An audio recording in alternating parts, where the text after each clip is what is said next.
Zara, you've been speaking to the organisation. What have they been saying to you?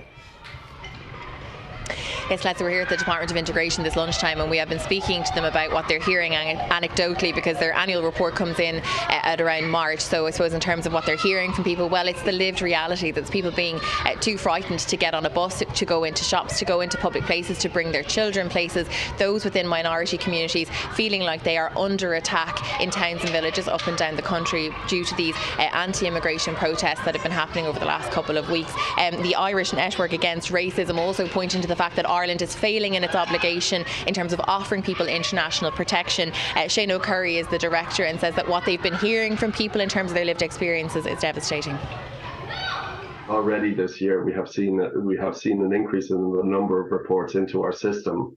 There's a very strong sense that although the primary targets of this hate are the people in accommodation centres, the atmosphere created by the fear and hatred have been whipped up is now being felt across the community of minority ethnic people in our country.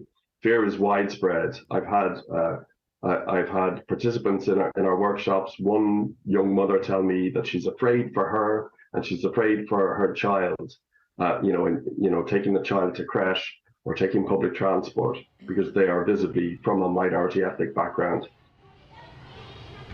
Colette, reacting to that letter sent down by Roderick O'Gorman this morning, the Irish Network Against Racism says, look, they understand that this is at a point now where it's at dire straits and all types of accommodation needs to be sourced, but they also point to the fact that it really should never have gotten to this point, that this was foreseeable, particularly over the last couple of months. They're also calling on Garda Síochána to clamp down on things like hate speech linked to racism. They want minority groups to feel like they're supported by Gardaí and that they can feel safe within their communities. All right, Zara, thanks very much for all of that.